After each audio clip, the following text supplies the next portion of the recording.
আপনি আপনার শিশুকে মাদ্রাসায় ভর্তি করেন পৃথিবীর শ্রেষ্ঠ মানুষ বানাবেন এই চিন্তা থেকে। অর্থাৎ এই চিন্তাটি আপনার মাথায় ঢুকিয়ে দেওয়া হয়েছে যে মাদ্রাসায় যদি আপনার শিশু পড়ে, যদি কোরআন শরীফ মুখস্থ করতে পারে, যদি কোরআন হাদিস ভালো করে শিখতে পারে, তাহলে সে পৃথিবীর মধ্যে অন্যতম ভালো একজন মানুষ হবে এবং সে নিজে জান্নাতে যাবে এবং আপনাদের 14 গোষ্ঠী যারা আছে সবাইকে কান্দে কইরা সে জান্নাতে নিয়ে যাবে। এই ভাবনাটা আপনাদের মাথায় ঢুকিয়েছে কে? কারা ঢুকিয়েছে? যারা মাদ্রাসার শিক্ষক তারা। গতকালকে বিভিন্ন গণমাধ্যমে একটি ভিডিও এসেছে, সে ভিডিওটি আশা করি সবাই দেখেছেন এবং এই ভিডিওটি আমি চাইলে এখন এই ভিডিওর সাথে যুক্ত করে দিতে পারতাম, কিন্তু দেব না।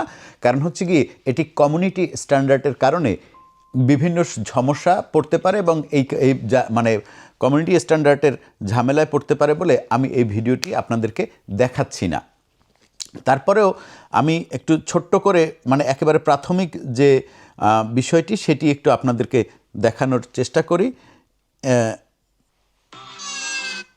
এই যে এই ভিডিওটির কথা আমি বলছি, একটি শিশু, একটি মেয়ে শিশু যার বয়স বড় জোর খুব বেশি হলে 5 কি 6, মানে হাইয়েস্ট 6, আমার মনে হয় 6 না, মানে 5 থেকে 5.5 বছর এরকম বয়সের একটি মেয়ে শিশু, তার মুখের মধ্যে লাঠি ঢুকিয়ে দিচ্ছে এক মাদ্রাসার শিক্ষক এবং শিশুটি ক্রমাগত কেঁদে যাচ্ছে। কারণ আপনি নিজে একটু এই শিশুটির জায়গায় চিন্তা করেন যে আপনার সামনে বসে একজন ক্যামেরা করছে আর আপনার মুখের মধ্যে ক্রমাগত একটি লাঠি ঢুকিয়ে দিচ্ছে এবং শিশুটি খুবই কষ্ট পাচ্ছে, মানসিক যন্ত্রণা পাচ্ছে, শারীরিক যন্ত্রণা পাচ্ছে, কিন্তু পেছন থেকে যে ভিডিওটি করছে এবং যেই লাঠিটি ঢুকিয়ে দিচ্ছে সে হচ্ছে গিয়ে আপনার চোখে পৃথিবীর শ্রেষ্ঠ মানুষ, সে একজন হাফেজ। এবারে আমার প্রশ্নটা হলো যে ক্যামেরার সামনে, এবং এটা সে করে নিজেই আপলোড করেছে, সে একজন টিকটকার হাফেজ।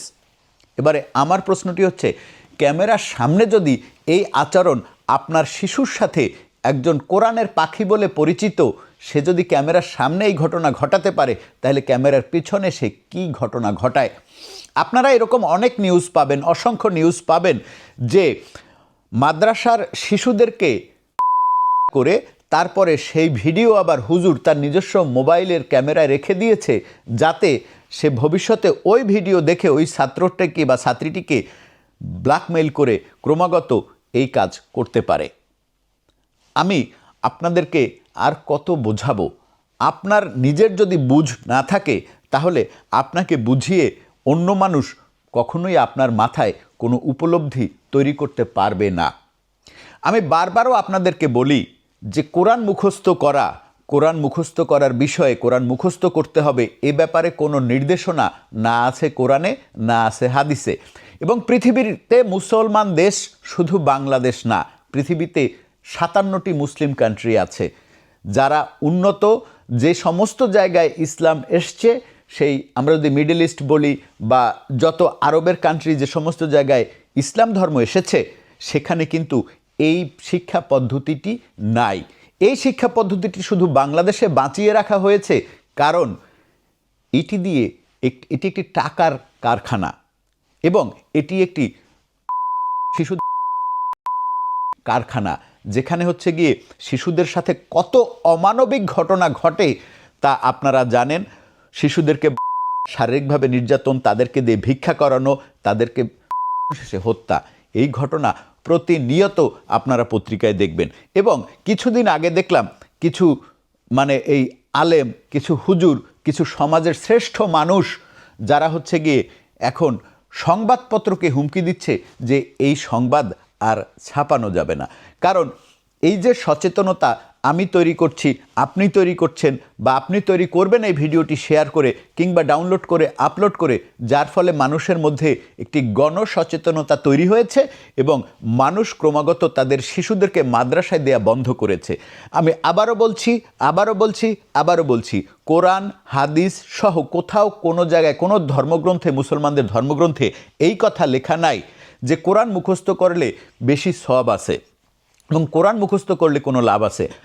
আমি আবারও বলছি, কোরআন মুখস্থ করলে যদি কোনো সওয়াব থাকতো তাহলে আল্লাহ তাআলা নিজে হযরত মুহাম্মদ সাল্লাল্লাহু আলাইহি সাল্লামকে কোরআন মুখস্থ করায়ে দিতেন, জিবরাইলের মাধ্যমে কোরআন শরীফ পাঠাতেন না। এবং হজরত মুহাম্মদ সাল্লাল্লাহু আলাইহি সাল্লাম যদি মনে করতেন যে কোরআন শরীফ মুখস্থ করলে কোনো ফয়দা আছে, তাহলে উনি নিজে ওনার সন্তানদেরকে, 4 খলিফাকে, ওনার 2 নাতিকে সবার আগে কোরআন মুখস্থ করাতেন। আপনাদের মাথায় এই প্রশ্নটা কেন আসে না, আমি এটি বুঝে পাই না। আমি আবারও বলছি দর্শক শ্রোতা বন্ধুরা, কওমি মাদ্রাসা স্রেফ একটি শিশু নির্যাতনের কনসেন্ট্রেশন ক্যাম্প।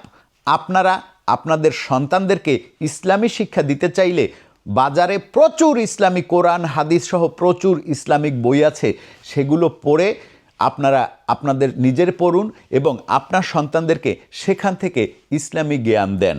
কোরআন হাদিস যারা মুখস্থ করে এবং মুখস্থ করায়, তাদের প্রকৃতপক্ষে যদি ইসলামিক জ্ঞান তাদেরকে আপনি ধারক বাহক মনে করেন, তাহলে আপনি ইসলাম সম্পর্কে জানেন না।